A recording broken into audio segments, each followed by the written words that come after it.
This week, our beautiful sun, the sun within us, our consciousness, the life is activating gate 4 in the I Ching and gene keys. This frequency is activating a genetic codon within all of us that is stimulating our consciousness field theme, the theme of the life. The transformational path of this frequency moves from the shadow of intolerance to the highest frequency of forgiveness, and it's via the path of understanding. Let's take a quick peek at the Human Design Holographic Body Graph to better understand this frequency from within us, from within our body. So this week, the sun activates gate 4. Gate 4 is located in the Agna Center, right over here. The Agna Center is the mind center, our cognitive awareness, where we process everything from the Crown Center. The Crown Center is right over here. And it's anything like ideas, concepts, details, answers, how we make sense of our world. And gate 4 at the shadow is intolerance, searching for answers and reasons. And it creates a quantum field channel with gate 63. Gate 63 at the shadow is doubts, self-doubts. So this week, there might be an increase of mind activity, mind chatter. So pay attention to the thoughts. So the sun this week is activating gate 4, which is also activating gate 49. It's Earth. It's exact opposite frequency. The best way to understand it is the Earth is the manifestation and the sun is the illumination. Now, gate 49 is located in the emotional center or solar plexus. At the shadow, it is reaction. And this energy is related to our reactions when our basic needs aren't met. Now, this energy can cause an inner revolution to make a change. So pay attention. Bring your awareness this week to your emotions this week, because it can stimulate a whole mind activity of trying to figure out answers and having self-doubt. So I'd like to bring up a big astrological event that is happening this week. It's happening exact August 14th, but the energy is building now. And this is going to kick off the Aquarius full moon happening August 19th. So Mars and Jupiter are going to be in a conjunction at 16 degrees Gemini. Now, Mars represents our masculine energy, our life force energy, our willpower, our anger, our sex drive. And Jupiter is the planet of expansion. And it's all happening in Gemini. And Gemini is all about communication, ideas, creativity, perspectives. So you might notice this week an increase of communications, of back and forth, of maybe creativity. But it also could be an increase in arguments. Now the sun is activating the shadow of reaction, which will then stimulate need for answers and self-doubt. So I empower you to shine the light of awareness to your emotional body. Try not to react. Breathe in, breathe out, create space, and allow for clarity to come in before reacting. You can see from its related physiology that it is connected to the neocortex and the way in which humans think and reflect. The shadow field generated out of the 4th I Ching gene key is intolerance. You might not think of yourself as intolerant, but let's contemplate that for a moment. We humans don't really live in the field of tolerance. Think about your relationships, the closest ones. Think about how quickly we react to each other with anger and irritation, and how easily we get provoked. The program partner of gate 4 is gate 49, and at the shadow, it's reaction. So the closer we live with someone, the more easily we get provoked. Our irritations can be provoked by almost anything, the smallest of details. For example, not putting the cap on the toothpaste in the proper way, leaving the toilet seat up or down, a cancellation of a plan, or not responding to a text message fast enough. So ask yourself, are you tolerant? At the shadow frequency, we live in a world of judgment, comparison, good or bad, right and wrong. This is a world that is generated by our neocortex. We live in a self-projected mental construct, and we have no idea how deeply embedded we are of this. Even the word intolerance says it. At best, we tolerate. We just about tolerate our neighbors. We don't love them. We tolerate them. Language is funny like that. This mental world that we live in is made up of thousands and thousands of reasons. The mind has to have its reasons, and this is the dilemma of the fourth shadow, reasons. Our modern logical mind is so adept at finding reasons, and this is where the word reason comes from. As long as you're buying into the reason game, you're considered a reasonable person. But the moment you question logic and reason, you become an unreasonable person. I personally love being unreasonable. Don't get me wrong, I like reasons as far as they can go. But there are truths that cannot be detected by reason alone, and for that we need to look elsewhere. It all begins with language.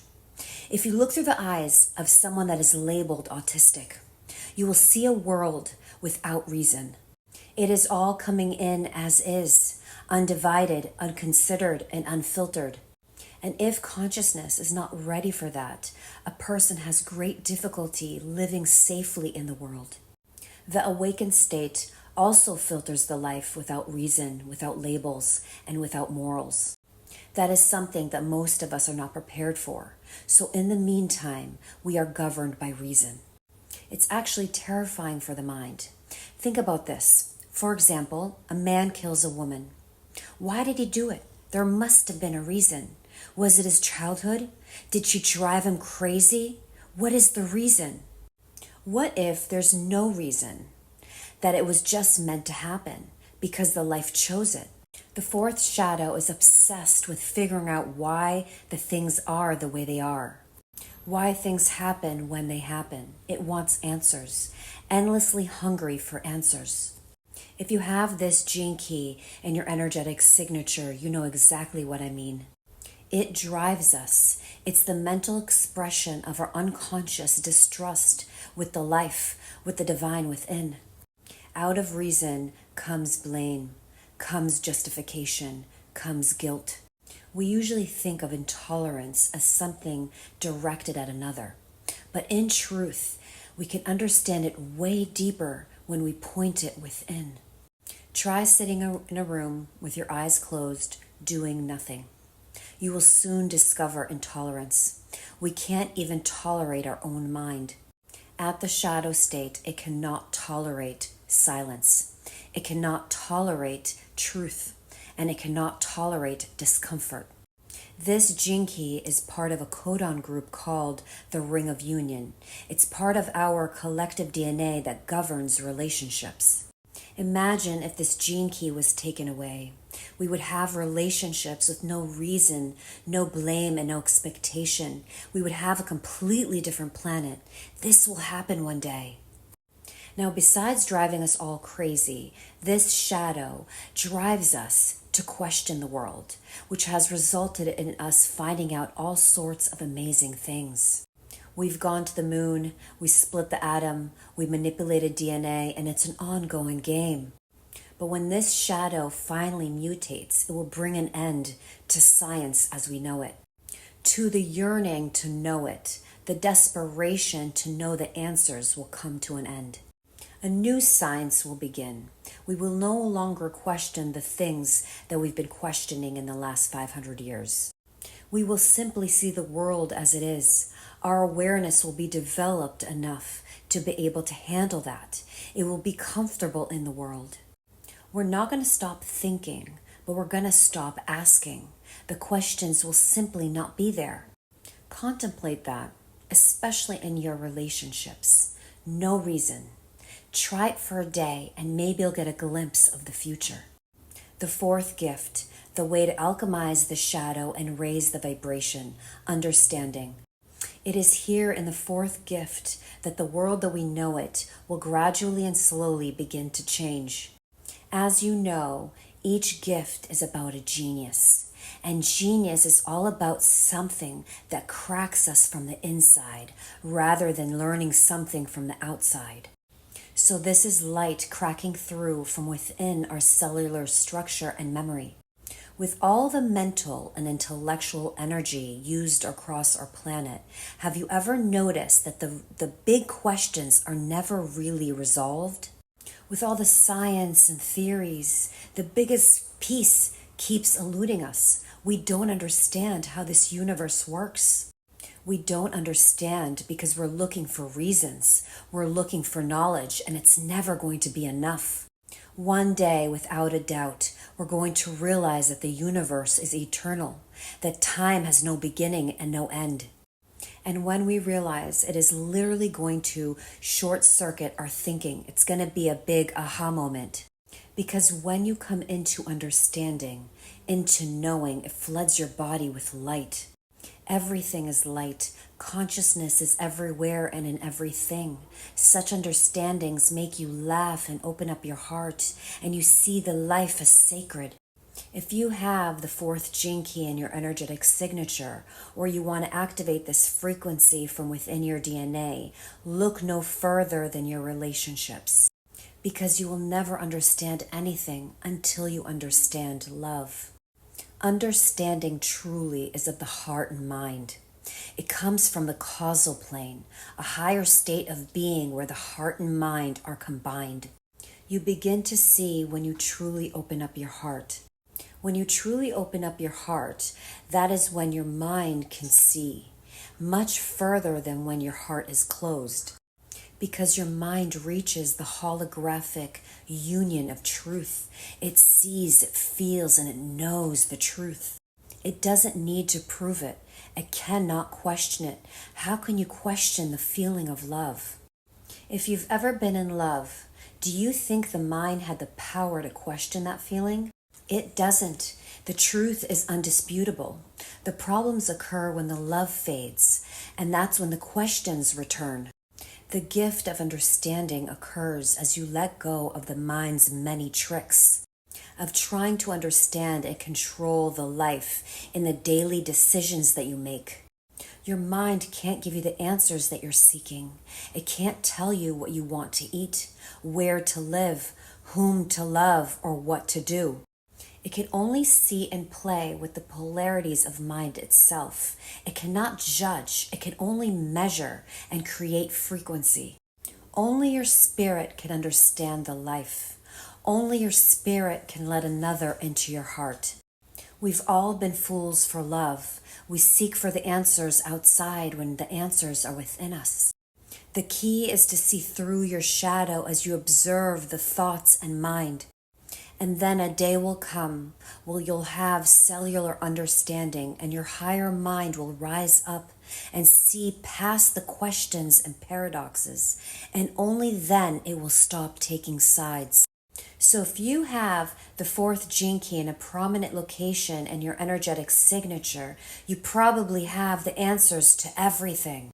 You can't stop looking and needing to know. But one day your genius will emerge from the mist and you will stop needing to know and finally understand.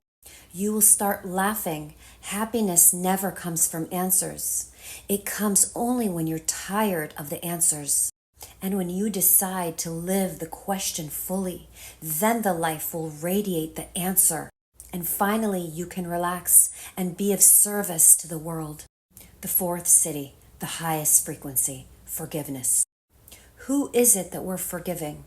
Usually when we're thinking of forgiving, we're thinking of a person or an injustice. We're thinking on a personal level. Forgiveness is not personal. Forgiveness is a realization that nothing is personal. When we move past the personal identity, we forgive ourselves for forgetting. It's a remembering. It happens on its own in divine timing. Only when we begin to forgive ourselves fully can we return non-love with love. I'm Pyro this week to create space, get to higher awareness, notice your thoughts, feel all the sensations fully that come up in the body this week, and shine the light of awareness to your reactions and try not to react. Instead, feel the sensations fully in your body to allow the shadow to get transmuted through you. Be blessed.